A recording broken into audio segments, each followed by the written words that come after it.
আমরা সতর্ক বাণী জানায় দিতে চাই, ইসকন সংগঠন সহ পৃথিবীর সমস্ত উগ্র সংগঠনদেরকে আমরা দ্ব্যর্থহীন ভাষায় জানিয়ে দিতে চাই, মুসলমানদেরকে নীরব ভেব না, কোমল মোলায়েম ভেব না।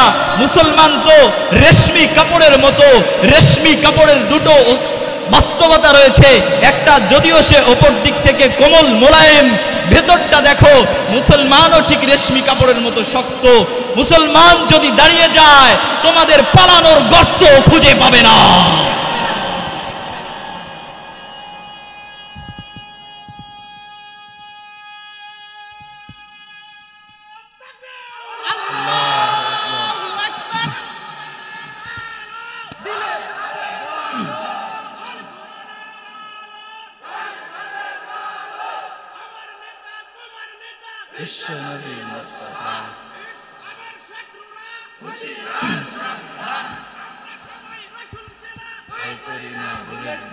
শাহজালালের পাকভূমিতে ইসকনদের ঠাঁই নাই, জঙ্গি সন্ত্রাসী ওরা মোদির প্রেতাত্মা সবাই। কথায় একমত আছেন তো ইনশাআল্লাহ? কোনো ভেজাল আছে? কোনো ভেজাল আছে? পরিবেশটা সুন্দর না?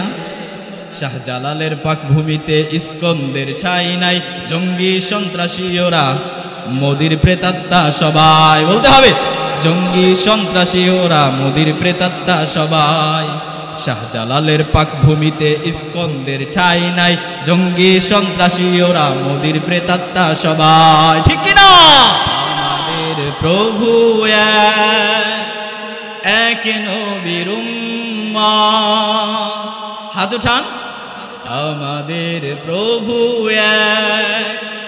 এক নবীর উম্মত, জীবন বিধান এক ওই শিবানী কোরআন। জীবন বিধান ওই শিবানী কোরআন। তবে কেন এক নাও হে মুসলমান, এক হও এক হও করিয়া আহ্বান। এক হওয়ার দরকার আছে নাকি না? তবে কেন এক নও হে মুসলমান, এক হও এক হও করিয়া আহ্বান। এক হও এক হও করিয়া আহ্বান। কারা কারা এক হওয়ার আহ্বান করেন? বাইতুল্লাহ মদিনা শরীফে, উহুদ পাহাড়ে, বদরের মাঠে। ঠিক কিনা? বাইতুল্লাহ মদিনা শরীফে, উহুদ পাহাড়ে, বদরের মাঠে। একটা তো জীবন আর মরণ তো একবার। আমাদের মরণ কয়বার হবে? একটা তো জীবন আর মরণ তো একবার। একই সাথে মিলে মিশে একটাই প্রাণ। তবে কেন এক নও? বলেন, তবে কেন এক নও হে মুসলমান, এক হও এক হও করিয়া আহ্বান। এক হও এক হও করিয়া আহ্বান। আমাদের প্রভু এক নবীর উম্মত, জীবন বিধান ওই শিবানী কোরআন। আমাদের প্রভু এক নবীর উম্মত, জীবন বিধান ওই শিবানী কোরআন। তবে কেন এক নও হে মুসলমান, এক হও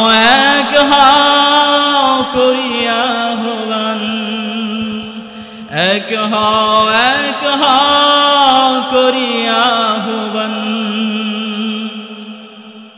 মারহাবা বলবেন না? তোরে বলেন মারহাবা। শীত গেছে, ঘুমটুম গেছে তো ইনশাআল্লাহ?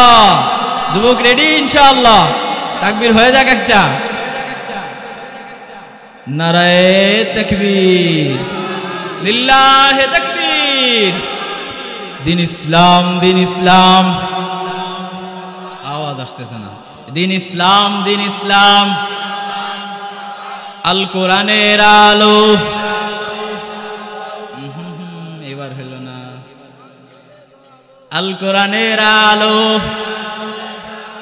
আল্লাহর কোরআন কেবলমাত্র ঘরে জ্বললেই হবে না, প্রকৃত পক্ষে যদি মুমিন হতে চাই, প্রকৃত পক্ষে যদি মুমিন হিসেবে নিজেদেরকে দাবি করতে চাই, প্রকৃত পক্ষে যদি ইসলামের সুশীতল ছায়া তলে আসতে চাই, প্রকৃত পক্ষে যদি ইসলামের শান্তি আমরা অনুভব করতে চাই, রান্নাঘর থেকে নিয়ে দোলনা হতে নিয়ে মরণ পর্যন্ত, নিজের ঘর থেকে নিয়ে রাষ্ট্র পর্যন্ত আল কোরআনের আলো জ্বলা দরকার আছে না না?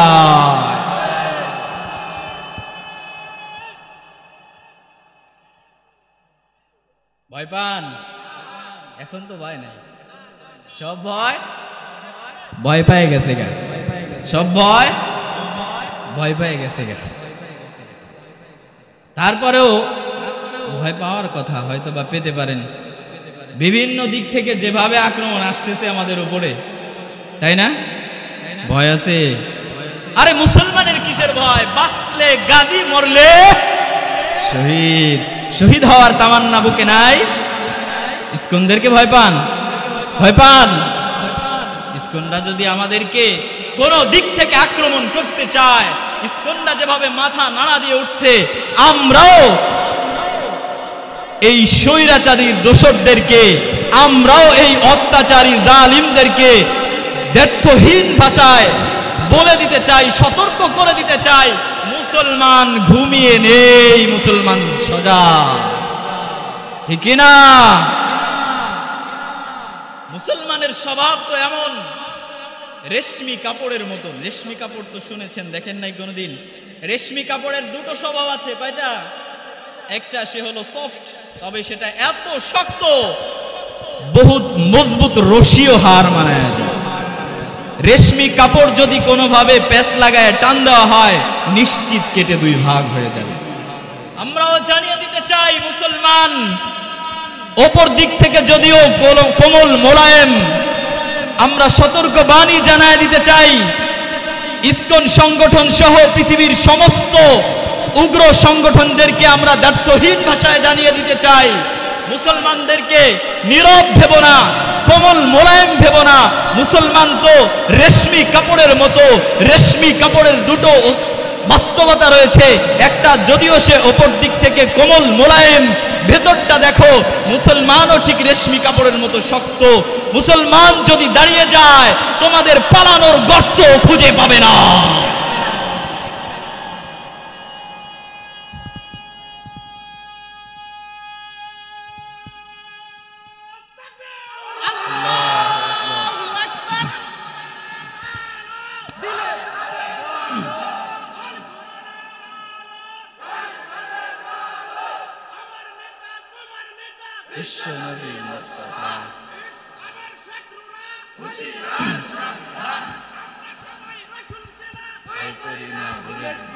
শাহজালালের পাকভূমিতে ইস্কনদের ঠাঁই নাই, জঙ্গি সন্ত্রাসী ওরা, মোদির প্রেতাত্মা সবাই।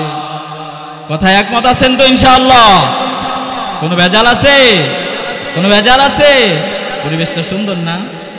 শাহজালালের পাকভূমিতে ইস্কনদের ঠাঁই নাই, জঙ্গি সন্ত্রাসী ওরা, মোদির প্রেতাত্মা সবাই। বলতে হবে, জঙ্গি সন্ত্রাসী ওরা, মোদির প্রেতাত্মা সবাই।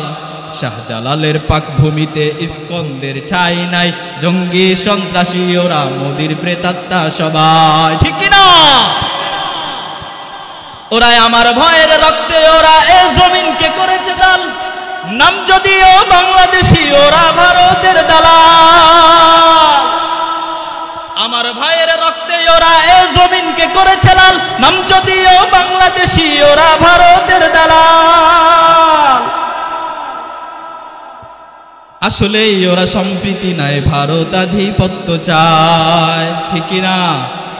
আসলে ওরা যদিও সম্প্রীতি সম্প্রীতি বলে স্লোগান দিয়ে যায়, ওরা আমার এই দেশে ভারতের আধিপত্য কায়েম করতে চায়। মুসলমান যতদিন পর্যন্ত এদেশে আছে, 1971-এ বাঙালি দেখিয়ে দিয়েছে এদেশ কোনোদিন অন্য কারো প্রভুত্ব মানতে রাজি নাই। এখনো পর্যন্ত আমরা দায়িত্বহীন ভাষায় জানিয়ে দিতে চাই, বন্ধু হিসেবে পরিচয় দাও, সমস্যা নাই। প্রভুত্ব যদি প্রকাশ করতে চাও, পালাবার গর্ত খুঁজে পাবে না, পালাবার গর্ত খুঁজে পাবে না। শাহজালালের পাকভূমিতে ইস্কনদের ঠাঁই নাই, জঙ্গি সন্ত্রাসী ওরা মোদির প্রেতাত্মা সবাই, জঙ্গি সন্ত্রাসী ওরা মোদির প্রেতাত্মা সবাই। মোরা ধর্মে ধর্মে সম্প্রীতি চাই, চাই না কবু সংঘাত। আমরা কখনো সংঘাত চাই? আমরা কখনো আগে কাউকে খোঁচা দেই?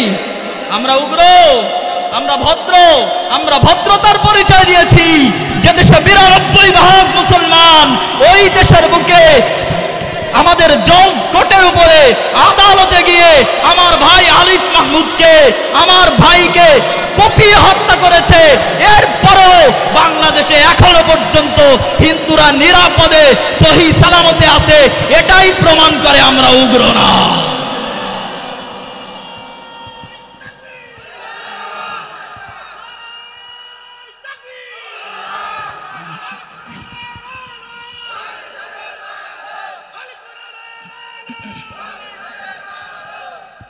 মোরা ধর্মে ধর্মে সম্প্রীতি চাই, চাই না কোন সংঘাত। ইস্কন সন্ত্রাসী খুনি ওরা চায় শুধু রক্তপাত। প্রমাণ করেছে না? রক্তপাত করেছে না? আমার ভাইদের রক্ত ঝরিয়েছে না? ইস্কন সন্ত্রাসী খুনি ওরা চায় শুধু রক্তপাত। ভারতের পোষা কুকুর ওরা মোদির প্রেতাত্মা সবাই, ভারতের পোষা কুকুর ওরা মোদির প্রেতাত্মা সবাই। শাহজালালের পাকভূমিতে ইস্কনদের ঠাঁই নাই, জঙ্গি সন্ত্রাসী ওরা মোদির প্রেতাত্মা সবাই, জঙ্গি সন্ত্রাসী ওরা মোদির প্রেতাত্মা সবাই। মুখে ওদের শান্তির বাণী, অন্তরে রক্তের নেশা, সাধু সন্ন্যাসী রূপে ওরা যে রক্ত চষা। মুখে ওদের ধর্মের বাণী, অন্তর রক্তের নেশা, সাধু সন্ন্যাসী রূপে ওরা যে রক্ত চষা। নষ্টামি আর নারীবাজিতে ওদের যে তুলনা নাই। ধরা খাইছে না? খাইছে না? এই যুবকরা কি বলে ধরা খায় নাই? লিঙ্ক ভাইরাল হয় নাই? আর কিছু না বললাম। নষ্টামি আর নারীবাজিতে ওদের যে তুলনা নাই। শাহজালালের পাকভূমিতে ইস্কনদের ঠাঁই নাই, জঙ্গি সন্ত্রাসী ওরা মোদির প্রেতাত্মা সবাই, জঙ্গি সন্ত্রাসী ওরা মোদির প্রেতাত্মা সবাই। একমত আছেন তো ইনশাআল্লাহ? শেষ পর্যন্ত থাকবেন তো ইনশাআল্লাহ? ওই ভাইগুলা যদি সমস্যা না থাকে এসে বসেন, না হলে এখান থেকে চলে যান। এটা মাহফিলের আদবের খেলাফ। যদি কোনো সমস্যা না থাকে, প্যান্ট নাপাক না থাকে, আইসা বসেন। নামাজ তো পড়তে হবে না, নাপাক থাকলেও ঝামেলা নেই, আসেন। হয়তো ভিতরে এসে বসেন, নাইলে চলে যান, দরকার নেই। এটা মাহফিলের আদবের খেলাফ। আদবের খেলাফ যদি করেন, তাহলে আপনার দাঁড়ায় থাকার চাইতে না থাকাই ভালো। আচ্ছা, যাই হোক, আমরা কি এখন আলোচনায় ঢুকবো ইনশাআল্লাহ? আছেন তো ইনশাআল্লাহ? ইনশাআল্লাহ। তো আপনাদের খেদমতে কালামে পাক থেকে একটা আয়াতে কারিমা তেলাওয়াত করেছি। হাদিসে মুবারাকা এর মধ্যে হতে একটি হাদিস পড়েছি। আল্লাহ চাহে তো আপনাদের দোয়া যদি শামিলে হাল হয়, আল্লাহর রহমত যদি শামিলে হাল হয়, তাহলে উক্ত আয়াত ও হাদিসের উপরে কিঞ্চিত আলোচনা করার প্রয়াস চালাবো ইনশাআল্লাহ বিতাওফিকিল্লাহি তাআলা ওয়া আউনিহি। আকুলু বিহাদা। আজকে আমরা আলোচনার শুরু লগ্নেই বিষয় নির্ধারণ করি। আমরা আজকে আলোচনা শুনবো ফাদাইলু খাতামিন নাবিয়্যিন, আখিরি জামানার নবীর শ্রেষ্ঠত্ব। এক কথায় বলবো, মুখস্থ হয়ে যাক, জিজ্ঞেস করতে পারি মাঝে মধ্যে। দেখা গেল একজনের দাঁড় করায় বলছি, কাকা কি কইছিলাম যেন, সেই সময় কিন্তু কাজ হবে না। আমাদের আজকের আলোচনার বিষয় হলো শেষ নবীজির শ্রেষ্ঠত্ব। কি বিষয়? সবাই বলেন, শেষ নবীজির শ্রেষ্ঠত্ব। পয়গম্বর আরবি সাল্লাল্লাহু আলাইহি ওয়াসাল্লাম, আমি বলি আল্লাহ তাআলা আমাদেরকে দুনিয়ায় যত নিয়ামত দান করছেন, এর ভেতরে সব থেকে আলা, আফদল, আকরাম, আকবার নিয়ামত হলো পয়গম্বর আরবি সাল্লাল্লাহু আলাইহি ওয়াসাল্লাম। কেমন নিয়ামত দিয়েছেন একটু জেনে নিন। আচ্ছা, এই যে আজকে আপনাদের এখানে মাহফিল, এই মাহফিলে আসরের পর থেকে, আগে থেকেই ঘোষণা শুরু হয়ে গেছে, তারপরে আজকের আসরের পর থেকেই ঘোষণা হচ্ছে না, অমুক বক্তা বয়ান করবেন, প্রধান বক্তা মাওলানা মুফতি আব্দুল্লাহ আল মামুন নিজামী সাহেব বয়ান পেশ করবেন, হচ্ছে না? আপনারা সবাই অপেক্ষায় আছেন না? তো আমরা ধরে নেন এই নবুয়তের পালা এবং দুনিয়ার জমিনে আসা যাওয়াকেও একটা মাহফিল হিসেবে ধরে নিন। এই মাহফিলের প্রধান বক্তা হচ্ছেন আমাদের নবী মুহাম্মদুর রাসূলুল্লাহ। নবীজির নাম যখন বলা হয়, কেউ কার্পণ্যতা করবেন না। আল্লাহর হাবিব বলেন, দুনিয়ার সব থেকে বড় কৃপণ বখিল হলো সে, যে আমার নাম শোনা পরেও আমার উপরে দরুদ পড়ে না। রাসূল আকরাম সাল্লাল্লাহু আলাইহি ওয়াসাল্লামের উপরে দরুদ পড়ব, নিজেদের কৃপণ পরিচয় দিব না। শুধু এতটুকু, হাদিসে মুবারাকার ভিতরে পয়গম্বর বলেন যে সাল্লা আলাইহি মাররা, সাল্লা আলাইয়া মাররাতান, যে আমার উপরে একবার দরুদ শরীফ পড়বে, সাল্লাল্লাহু আলাইহি আশারা মাররা, আল্লাহ তাআলা তার উপরে 10 বার রহমত নাযিল করেন। সুবহানাল্লাহ। তো কৃপণতা করার দরকার আছে? সাল্লাল্লাহু। দুনিয়ার মাহফিলের প্রধান অতিথি হলেন পয়গম্বর আরবি সাল্লাল্লাহু আলাইহি ওয়াসাল্লাম। তো আমি যেমন আসলাম, মাগরিবের পরে যেমন একজন এসেছে বয়ান করেছেন, তারা বলেছেন প্রধান অতিথি একজন আসছে। আসরের পর থেকে ঘোষণা হচ্ছে প্রধান অতিথি একজন আছে। আমাদের পয়গম্বর দুনিয়াতে আসবেন, পয়গম্বরের কি কোনো ঘোষণা ছিল?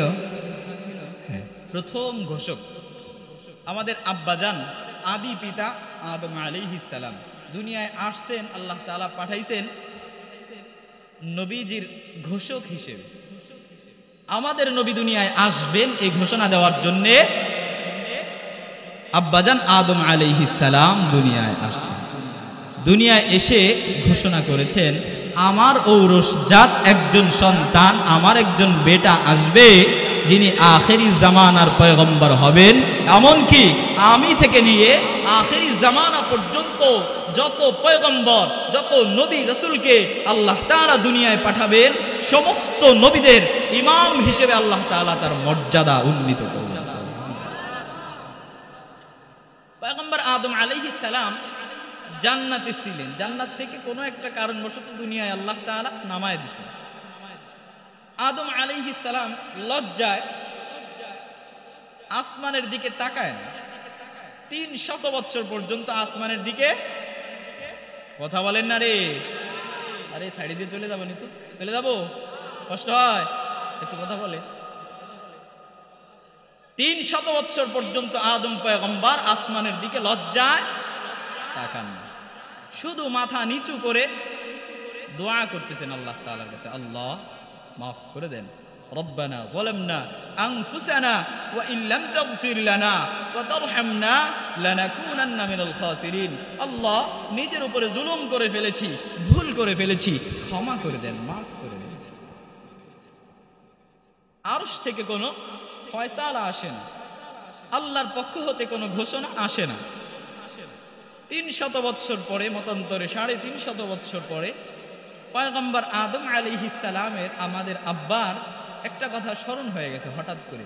কি রে, আমি তো ছিলাম জান্নাতে, আল্লাহ তাআলা সর্বপ্রথম আমাকে বানাইছেন, জান্নাতে আমাকে সর্বপ্রথম স্থান দান করেছেন, ওই জায়গায় জান্নাতের নিম প্লেটে দেখছিলাম আল্লাহ তাআলার নাম বড় করে লেখা আছে, লা ইলাহা ইল্লাল্লাহ। কিন্তু পাশে কার যেন আরো একটা নাম দেখলাম, বলেন না সুবহানাল্লাহ। ওই জায়গায় নাম তো যৌক্তিক দিক থেকে যদি ধরি আমার নাম হওয়া উচিত ছিল, আমি সবার আগে। কিন্তু আদম আলাইহিস সালাম মনে মনে ভাবতেছে ওই জায়গায় তো আল্লাহর সাথে আমি আমার নাম দেখি নাই, অন্য কারো একজনের নাম দেখছিলাম। তাহলে কে হতে পারে সে? হ্যাঁ, আল্লাহ তাআলা আমাকে সর্বপ্রথম বানিয়েছেন, জান্নাতে সর্বপ্রথম আমাকে থাকতে দিয়েছেন, তারপরেও আল্লাহ তাআলা তার নামের সাথে আমার নাম রাখেন নাই, অন্য কারো নাম রেখেছেন। তাহলে বুঝতে হবে আদম আলাইহিস সালাম মনে মনে ভাবতেছেন নিশ্চয়ই ওই ব্যক্তি আল্লাহ তাআলার প্রিয় পাত্র হবে, যেহেতু আল্লাহ তাআলা নিজের নামের সাথে তার নাম রেখেছেন, লিখে রেখেছেন লা ইলাহা ইল্লাল্লাহ মুহাম্মাদুর রাসূলুল্লাহ। তাহলে আমি আল্লাহ তাআলার কাছে ওই নামের ওসিলা দিয়ে মাফ চাইয়ে দেখি আল্লাহ। আদম আলাইহিস সালাম আল্লাহ তাআলার কাছে মাথা উঠায় ফেলছে, সাহস করে মাথা উঠায়া বলে, আল্লাহ জান্নাতের ভেতরে আমারে রেখেছিলেন, আমি জান্নাতে দেখেছি আমার নামের পাশে আপনি কারো নাম রাখেন নাই, আপনার নাম রাখেন নাই। জান্নাতের গেটে আপনি আপনার নামের সাথে অন্য একজন মানুষের নাম লিখে রেখেছিলেন, তার নাম হলো মুহাম্মাদুর রাসূলুল্লাহ। আমার বুঝতে বাকি নাই ওই ব্যক্তি আপনার প্রিয় মানুষ, তার ওসিলা দিয়ে আপনার কাছে ক্ষমা চাচ্ছি, আল্লাহ মাফ করে দেন। আরশে মুআল্লা থেকে গায়বী আওয়াজ আসছে, জিবরিল আমিন চলে আসছে, ও আদম ক্ষমা যেহেতু চেয়ে ফেললে, সাথে সাথে আমার বন্ধুর নাম ব্যবহার করে ফেলছো, আমার বন্ধুর ওসিলা দিয়ে ফেলছো, যাও তোমারে ক্ষমা করে দিলাম। দুনিয়ার প্রথম মানুষ, প্রথম ঘোষক আল্লাহ তাআলার কাছে আমার পয়গম্বরের নাম দিয়ে ক্ষমা পেয়েছে। এমনি ভাবে প্রত্যেক নবীগণ আমার নবীর আগমনের সুসংবাদ দিয়েছে। সর্বশেষ ঘোষক হিসেবে আল্লাহ তাআলা পাঠিয়েছেন একজন আল্লাহর কুদরত বললেই চলে, আল্লাহর কুদরতি মানুষ পয়গম্বর ঈসা আলাইহিস সালাম। তিনিও দুনিয়াতে এসে আল্লাহর পয়গম্বরের ঘোষণা দিলেন। তিনিও বললেন, আমি তোমাদের মধ্যে নবী হিসেবে প্রেরিত হয়েছি এবং আমি চলে যাওয়ার পরে আমার পরে এমন একজন নবী আসবেন যিনি আখিরি জামানার পয়গম্বর। তোমরা আমার উপরে যারা ঈমান এনেছো, তোমাদের জন্য আমার ওসিয়ত হলো, আমার উপদেশ হলো, আমার প্রতি যতটা মহব্বতের সাথে ঈমান এনেছো, বিশ্বাস স্থাপন করেছো, ওই নবীকে যদি পেয়ে যাও তার উপর তার চাইতে বেশি মহব্বত নিয়ে ঈমান। আল্লাহ তাআলা বড় সুন্দর করে কোরআনে কারীমে ঈসা আলাইহিস সালামের সে বক্তব্যটা তুলে ধরেছেন। আল্লাহ বলেন, وَإِذْ قَالَ عِيسَى ابْنُ مَرْيَمَ يَا بَنِي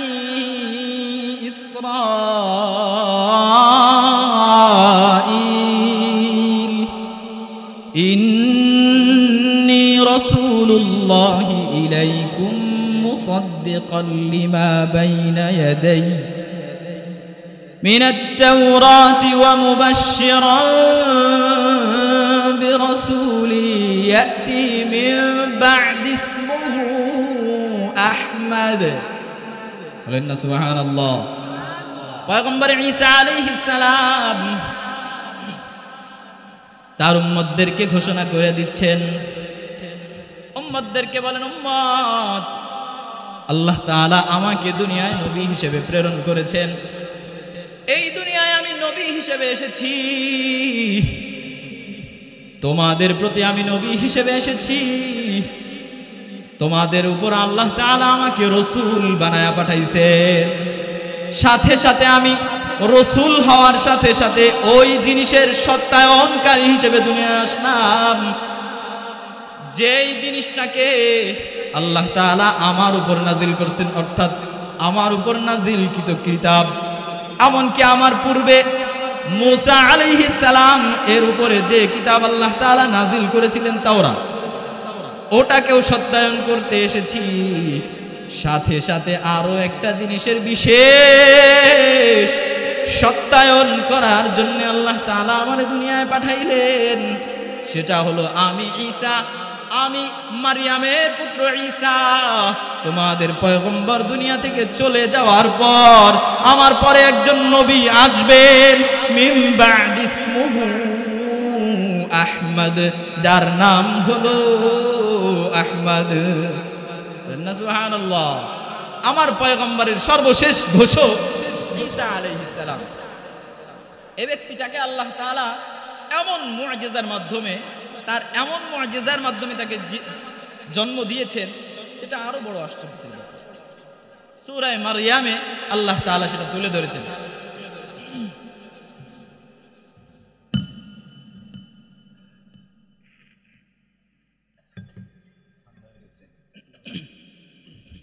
আল্লাহ তাআলা সূরা মারইয়ামের মধ্যে বলেন, ওয়াযকুর ফিল কিতাবি মারইয়াম, কিতাবে কোরআনে মারইয়ামের আলোচনা করে। আল্লাহ আদেশ দিচ্ছেন মারইয়াম আলাইহিস সালামের আলোচনা করেন। কি আলোচনা করা হবে? ইদিন তাবাদাত মিন আহলিহা মাকানা শারকিয়া। মারইয়াম আলাইহিস সালাম যখন মসজিদে থাকতে আরম্ভ করছেন, পুত পবিত্রা, একজন পুত পবিত্র মানুষের সন্তান, আবার আরেকজন নবী তাকে লালন পালন করছেন, জাকারিয়া আলাইহিস সালাম। এই লোকটাকে, এই মহিলাকে তার মা বাবা আল্লাহর নামে উৎসর্গ করেছিল। বলেছে, আল্লাহ, আমার যে সন্তানটা আসবে বৃদ্ধ বয়সে আল্লাহ তাআলা বন্ধাম নারীর পেটে মারিয়ামকে দিয়েছে। মহিলা নিয়ত করে বসছে, মান্নত করে বসছে, আমার গর্ভে যে সন্তানই আসবে আল্লাহ তোমার ঘরের জন্য, বাইতুল মুকাদ্দাসের জন্য আমি তাকে ওয়াকফ করব। দেখে মহিলা মেয়ে জন্ম দিচ্ছে, ওয়াকফ করে দেওয়া যেহেতু হয়েছে, কি করা যায়? মারইয়াম আলাইহিস সালামকে মসজিদের পূর্ব পাশে একটা হুজরা বানায় দেওয়া হয়েছে, ছোট্ট একটা ঘর বানায় দিয়েছে। মাকানান শারকিয়া, পূর্ব পাশে একটা ঘর বানায় দেওয়া হলো। ফাত্তাখাযাত মিন দুনিহিম হিজাবা। মারইয়াম আলাইহিস সালাম মসজিদের পূর্ব পাশে ঘরে থাকতে আরম্ভ করছেন। হঠাৎ করে একদিন এলাকার একজন দুষ্ট যুবক মনে মনে ভাবতেছেন, আজকে মারইয়াম রে আমি দেখব, যেমনেই হোক মারইয়াম রে আমি দেখব। মারইয়াম আলাইহিস সালাম রে দেখার জন্য একটু উকি মারছে, চোখের শাটার বন্ধ করে দিয়েছেন কে? মারইয়াম আলাইহিস সালাম মসজিদের পূর্ব পাশে থাকেন, মসজিদ ঝাড়ু দেন, মুছেন, মসজিদের কাজ করেন। মুসল্লিরা যখন মসজিদ থেকে বের হয়ে যায়, মারইয়াম আলাইহিস সালাম মসজিদের কাজকর্ম করতে থাকেন। হঠাৎ করে একদিন গোসলখানায় ঢুকছে। যেই মহিলারে উকি মারতে গেলে শাটার ডাউন হয়ে যায়, এই মহিলা গোসলখানায় ঢুকছে। হঠাৎ করে দেখি কি গোসলখানার ভিতরে একজন টকবগে যুবক দাঁড়ায় রয়েছে। সুবহানাল্লাহ। এর তো উকি মারতে গেলে শাটার ডাউন হয়ে যায়, গোসলখানার ভিতরে কেমনে আসলো? তা আবার পাগড়ি বাঁধা, জুব্বা গায়ে। কিরে, কি হইল? মারইয়াম আলাইহিস সালাম বলতে আরম্ভ করছেন, ক্বালাত ইন্নী আউযু বিররহমানি মিনকা ইন কুনতা তাকিয়া। মারইয়াম আলাইহিস সালাম যুবকরে ডাক দিয়া বলেন, যুবক, তোমার কাছে আমি আর রহমানের দোহাই দিয়ে বলতেছি, যদি তুমি আল্লাহকে ভয় করে থাকো তাইলে আমারে টাচ করো না, আমারে ধরতে চেষ্টা করো না। যুবক তো জিবরিল আলাইহিস সালাম, আল্লাহ তাআলা মানুষের আকৃতিতে গোসলখানার ভেতরে মারইয়াম আলাইহিস সালামের কাছে পাঠায় দিয়েছেন। যুবক ডাক দিয়া বলেন, ও মারইয়াম, ভয় পেও না, ভয় পেও না, আমি তোমারে টাচ ফাস করতে আসি নাই। মারইয়াম আলাইহিস সালাম ডাক দিয়া বলেন, ও যুবক, আমারে যদি তুমি টাচ করতে না আসো তাইলে কেন আসছো আমার গোসলখানার ভেতরে কেন? যুবক ডাক দিয়া বলে, ও মারইয়াম, আমি তোমারে একজন নেককার সুন্দর সুদর্শন সন্তান দিতে আসছি। মারইয়াম আলাইহিস সালাম তো হয়ে গেছে কাজ। আরে আমি তো টাচ করারই ভয় পেয়েছি, আর তুমি তো সন্তান দিয়ে বলতেছো ডাইরেক্ট। আমি তো বইলাসাই ভয় করি, তুমি আম পাকাই ফেলছো। আমি তো তুমি ভয় পাইতেছি যে তুমি আমারে টাচ করো কিনা, এখন দেখি তুমি আমার সন্তান দিয়ে ফেলতেছো। এটা কেমনে সম্ভব? মারইয়াম আলাইহিস সালাম ডাক দিয়া বলেন, ক্বালাত আন্না ইয়াকুনু লি গুলাম। কেমনে সন্তান হয়? আমি তো কোনোদিন কোনো পুরুষের টাচ লাগে নাই আমার সাথে, কোন পুরুষ আমারে কোনোদিন টাচ করে নাই, আমাকে কোনোদিন স্পর্শ করে নাই, তাহলে আমার কেমনে সন্তান হয়? আবার ওয়ালাম আকু বাগিয়া, আমি তো অবৈধ পন্থায় কারো সাথে পরকিয়াও করি নাই, কারো সাথে অবৈধ সম্পর্কেও জড়াই নাই, আমি তো সীমা লঙ্ঘনকারী নই, আমার কেমনে সন্তান হয়? জিবরিল আলাইহিস সালাম ডাক দিয়া বলেন ক্বালু কাযালিক, ক্বালা কাযালিক। জিবরিল আমিন বলেন এমনি হয়, আপনার রব যদি চায় এমনি হয়ে যায়, আপনার রব যদি সন্তান দিতে চায় কোনো মাধ্যম লাগে না। জিবরিল আমিন বলেন ও মারিয়াম ভয় নাই, ভয় নাই, রব পাঠাইছেন, আমি রবের পক্ষ হতে আসছি, আপনি আপনার জামাটারে একটু আলগে ধরেন, ফাঁকা কইরা ধরেন। জিবরিল আমিন জামা ফাঁকা কইরা ধরতে বলছেন, মারিয়াম আলাইহিস সালাম জামাটারে ফাঁকা করে ধরছে। জিবরিল আমিন দূর থেকে একটা ফুঁক দিয়েছেন, কাজ হয়ে গেছে। মারিয়াম আলাইহিস সালামের পেটের মধ্যে ঈসা পয়গম্বর চলে আসছে। মারিয়াম আলাইহিস সালাম ছিলেন পুত পবিত্র একজন মহিলা। মারিয়াম আলাইহিস সালাম বিবাহ হয় নাই, মা নাই, বাবা নাই, বাইতুল মুকাদ্দাসের খাদেমা, পেটে বাচ্চা চলে আসছে, টেনশন আছে না নাই? মারিয়াম আলাইহিস সালাম ভয়ে দূরে চলে গেছে, জঙ্গলে চলে গেছে। জঙ্গলে গিয়া বলতেছে হায় আফসোস, আজকে যে দিন যদি না দেখা এর আগেই যদি আমার মৃত্যু হয়ে যাইতো, ইয়া লাইতানি মৃত্যু ক্বাবলা হাদা ওয়া কুনতু নাসিয়াম মানসিয়া। এই দিন দেখার আগে যদি আল্লাহ আমার মৃত্যু দিয়া দিত কতই না ভালো হইতো। জিবরিল আমিনের মারফতে আল্লাহ তাআলা মারিয়াম আলাইহিস সালামের পায়ের তলদেশ থেকে আওয়াজ চালু করে দিছে, তল থেকে, পায়ের তল থেকে ডাক দিয়া বলতেছে ও মারিয়াম ভয় নাই, আল্লাহ তাহজানি, ভয় নাই, চিন্তা নাই, টেনশন নাই, তোমার ক্ষুধা লাগছে বুঝতে পারছি, তোমার পেছনে দেখো একটা শুকনো খেজুর গাছ, খেজুর গাছের কাণ্ড ধরে নাড়া দাও, ওয়াহুজ্জি ইলাইকি বিজিযিন নাখলা, ওই যে খেজুর গাছের শুকনো কাণ্ডটা ধরে নাড়া দাও। আল্লাহ তাআলা রুতাবান জানিয়া, আল্লাহ তাআলা পরিপক্ক খেজুর তোমার জন্য ওই গাছ থেকে বের করে দিবেন, বলেন না সুবহানাল্লাহ। পায়ের তলদেশ থেকে আল্লাহ তাআলা পানির নহর বের করে দিবেন। ফাকুলি ওয়াশরাবি, তুমি ওই খেজুর খাও, ওই পানি পান করো, ওয়াকররি আইনা, চক্ষু শীতল করো, আর তোমার ভয় নাই, তোমার চিন্তা নাই, তোমার এর পেরেশানিতে ফেলছি আমি আল্লাহ। তোমার ভয় কিসের? তোমার ভয় কি? তোমার গোত্রের কাছে যখন তুমি যাইবা, তোমার গোত্রের মানুষজন যদি তোমারে জিজ্ঞেস করে এই সন্তান কই পাইছো, তুমি বলবা ইন্নী নাযারতু লিররহমানি সাওমা ফালান উকাল্লিমাল ইয়াওমা ইনসিয়া, আমি আল্লাহর নামে রোজা রাখছি, কথা বলতে পারবো না। ইশারা কইরা দেখাই দিবা সন্তানের সাথে কথা বলে। বয়স কয়দিন? বয়স কয়দিন? সবে মাত্র জন্মগ্রহণ করছে। ঈসা পয়গম্বরকে তার মা মারিয়াম আলাইহিস সালাম কোলে করে নিয়ে জাতির কাছে যখন আসছে, লজ্জায় নাক কাটা যাইতেছে, উপর দিকে তাকায় না। কওমের মানুষ যখন জিজ্ঞেস করছে মারিয়াম ইয়া উখতা হারুন, হে হারুনের বোন, তুমি তো এত বড় ভালো মানুষ হওয়া সত্ত্বেও তলে তলে এই কাম ঘটাইছো। এমনই তো প্রস্তাব হয়, তাই না?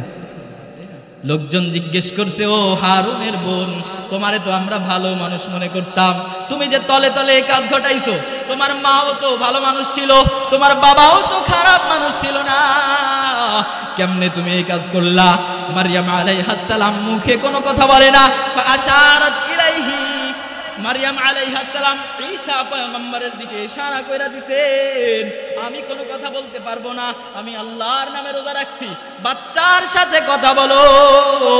মানুষজন বলে ক্বালু কাইফা নুকাল্লিম মান কানা ফিল মাহদি সাবিয়া, এই বাচ্চার সাথে কেমনে কথা কই, এ তো দোলনায় শোয়ায় রাখার মতো ছোট্ট বাচ্চা।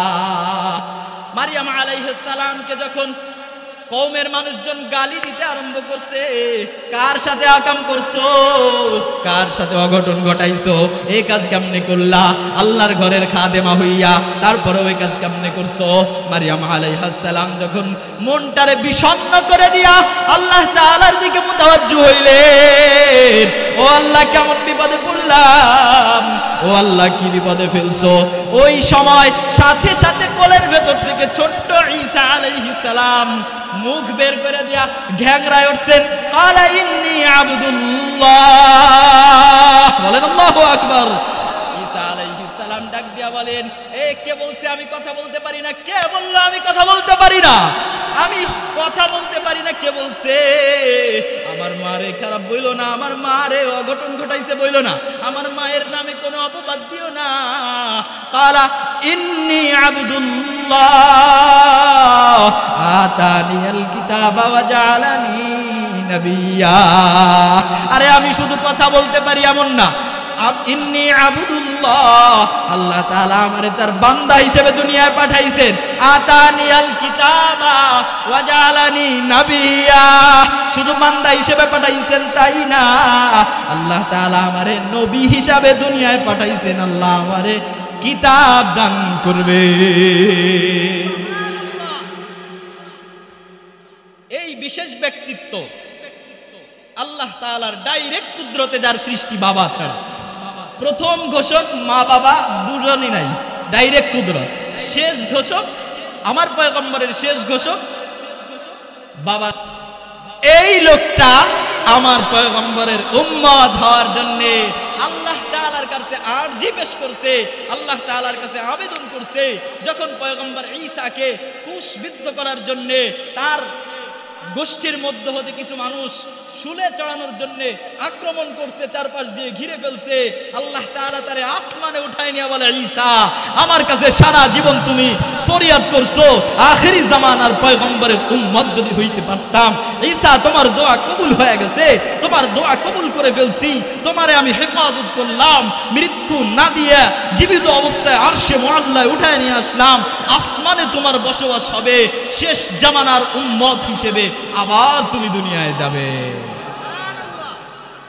আবার এই লোকটার মা যিনি পুত পবিত্রা, যার পেটে কোনো পুরুষের স্পর্শ সারা আল্লাহ তাআলা সরাসরি ডাইরেক্ট বাচ্চা দিয়েছেন, এ মহিলাকেও আল্লাহ তাআলা আমার পয়গম্বরের জান্নাতের বিবি বানায় দিয়েছে। বলেন না সুবহানাল্লাহ। ছোট পয়গম্বরের উম্মত হইছি। আরে কোন পয়গম্বরের উম্মত হইলাম, যে পয়গম্বরের উম্মত হওয়ার জন্য আল্লাহ তাআলার কাছে আল্লাহর আরেক নবী আরজি পেশ করে, আল্লাহ দুনিয়ায় নবী হিসেবে যতটা মজা পাইছি, আখেরি জামানার পয়গম্বরের উম্মত যদি বানায় দিতা, না জানি কত মজা পাইতাম, না জানি কত মজা পাইতাম, না জানি কত মজা পাইতাম।